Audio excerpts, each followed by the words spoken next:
Hello friends, आज अपन lubrication के बारे में स्टडी करेंगे। जो मेन लुब्रिकेशन का ऑब्जेक्ट क्या है,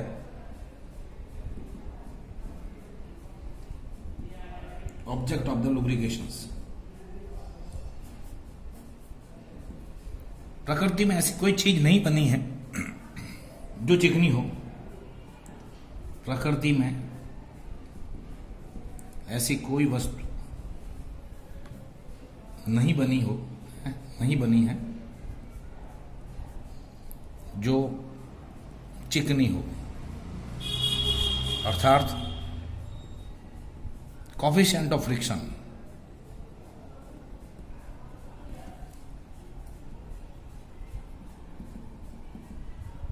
म्यू का मान 0 हो।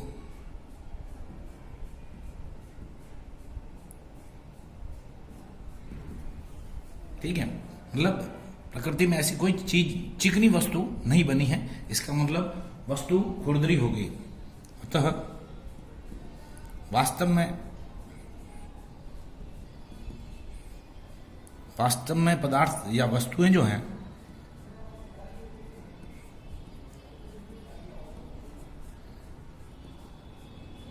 खुरदरी होगी। अगर चिकनी होती तो कार्य करना भी मुश्किल हो जाता। तो जो वास्तव में जो वस्तु हैं खुरदरी हैं, इसका मतलब अर्थात रफ सरफेस रहेगी।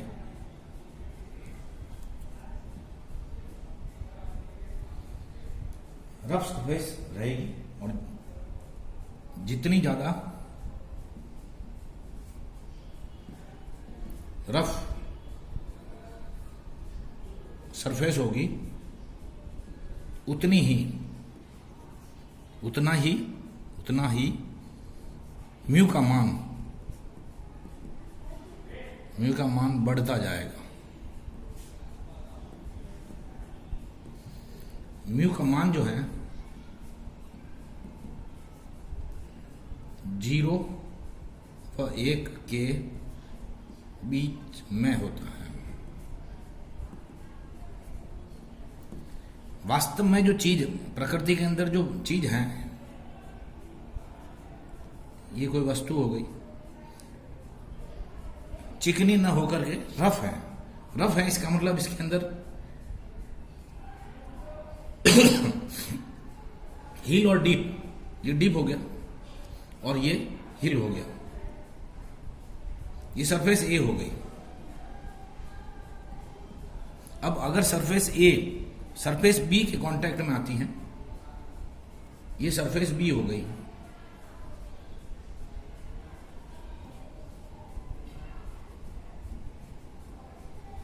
सरफेस ए का हिल सरफेस बी के डिप में कांटेक्ट में आएगा तो ये अपने आप आगे पीछे नहीं होगा। अतः वस्तु को चलाने के लिए, जैसे ये वस्तु है, ये सरफेस हो गई और ये इसके ऊपर वस्तु को मुझे स्लाइड कराना है, इधर ले जाना है या बल लगाना है। ये एफ फोर्स लगा दी।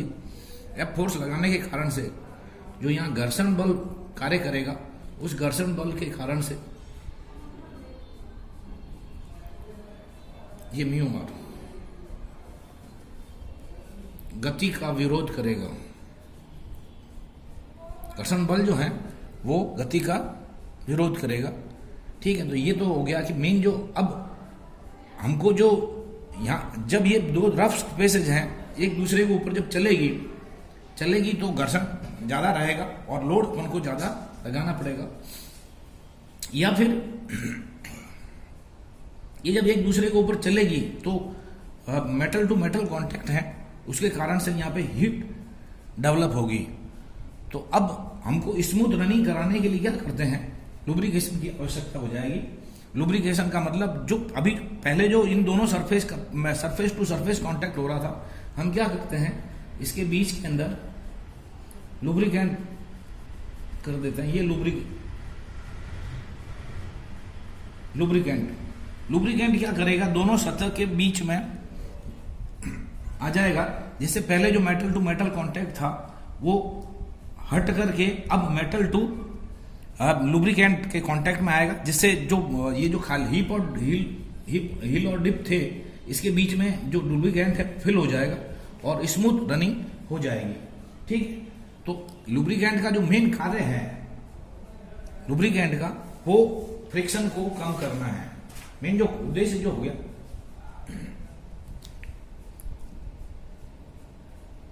लुब्रिकेंट का उद्देश्य जो है वो फ्रिक्शन को कम करना है।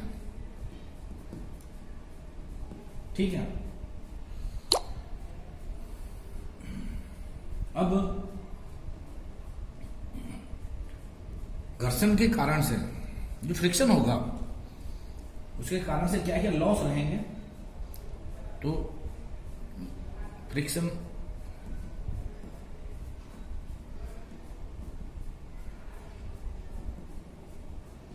हानियां, घर्षण के कारण से क्या क्या हानियां होती हैं। जो फर्स्ट जो है,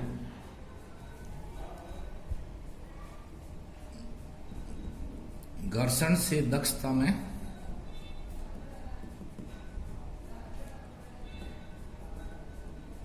कमी होती है। दूसरा,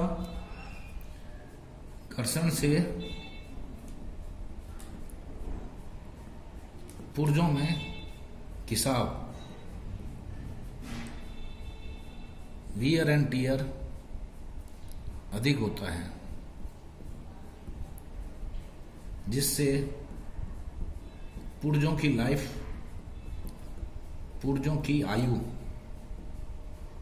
कम हो जाती है। तीसरा, घर्षण के कारण ऊष्मा ऊर्जा का ह्रास होगा या हानि होगी, जिससे ऊष्मा उत्पन्न होगी, हानि होगी एवं ऊष्मा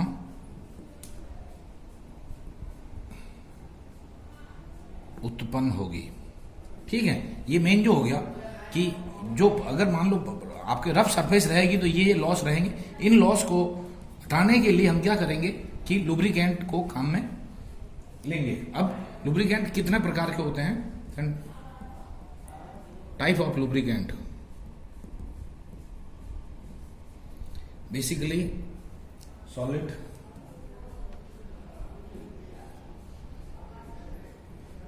liquid and semi liquid, semi solid. Solid जो है, सॉलिड में जो धातु है, धातु की सरफेस को चिकना बनाने के लिए धातु के अंदर ही इसको ऐड कर लेते पहले से ही, धातु बनाने से पहले, जिससे उसकी चिकनाहट जो है वो बढ़ जाएगी और सरफेस फिनिश जो है वो ज्यादा हो जाएगा, तो घर्षण कम हो जाएगा। और ये है ग्रेफाइट। सॉलिड जो है ग्रेफाइट, ग्रेफाइट। ठीक है, लिक्विड के अंदर जो है जितने भी जो हैं अपने इस लिक्विड हो जाएंगे mineral oil, vegetable oil,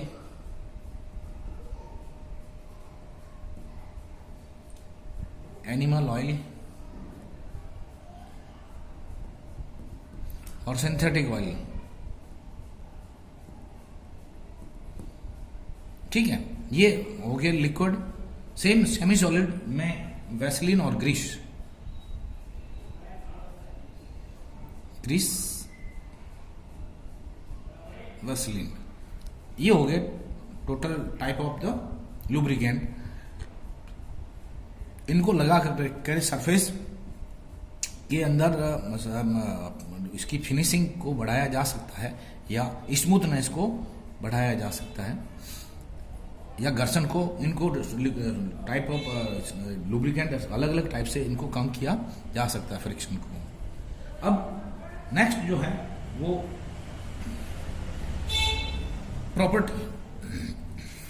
property को देखते हैं।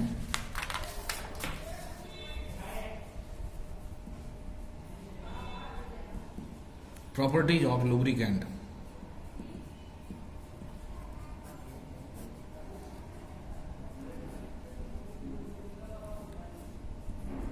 सबसे बेसिक जो चीज है वो दो सतह के बीच में जो लुब्रिकेंट है वो रुकना चाहिए।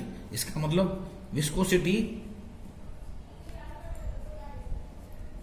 विस्कोसिटी जो है उसकी हाई होनी चाहिए।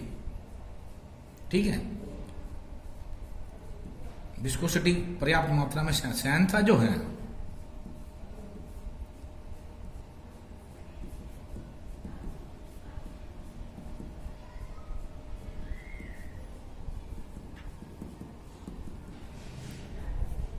चाहिए।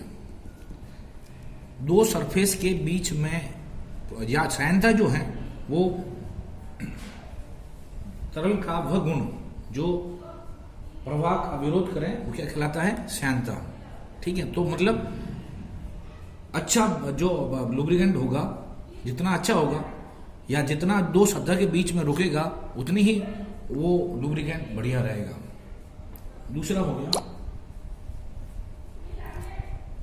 जो लुब्रिकेंट है उसके ऊपर टेम्परेचर का कोई प्रभाव नहीं पड़ना चाहिए।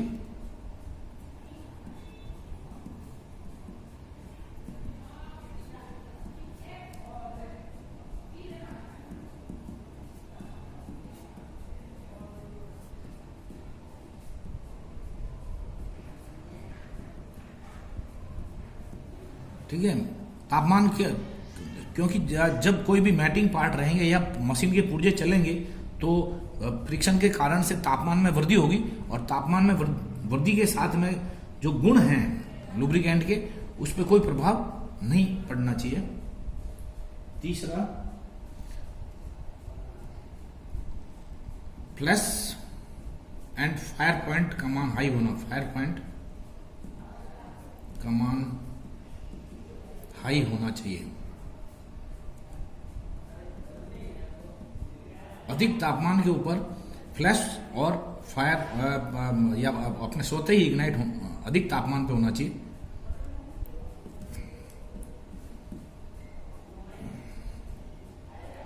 दूसरा, जो लुब्रिकेंट है वो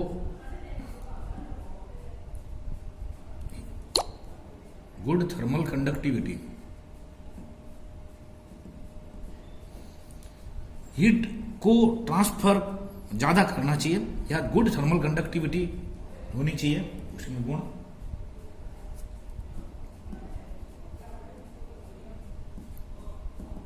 high boiling point,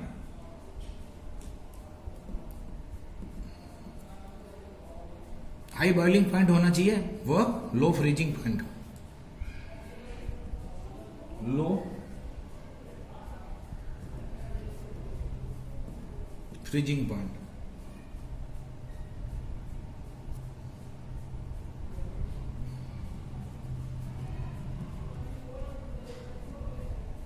high oiliness का मतलब हायर टेम्परेचर के ऊपर या high temperature and pressure.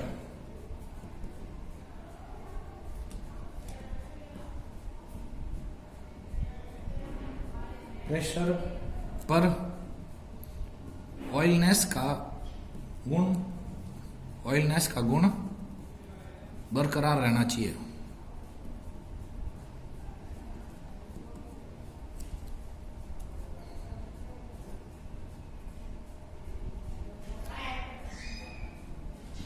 Low volatility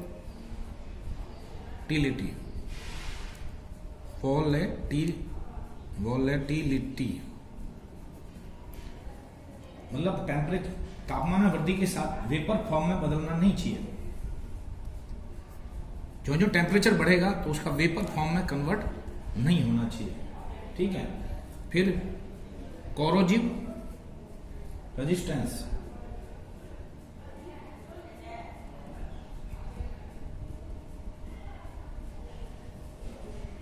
lubricant हैं वो सतह के साथ कोरोजन का प्रभाव नहीं डालना चाहिए।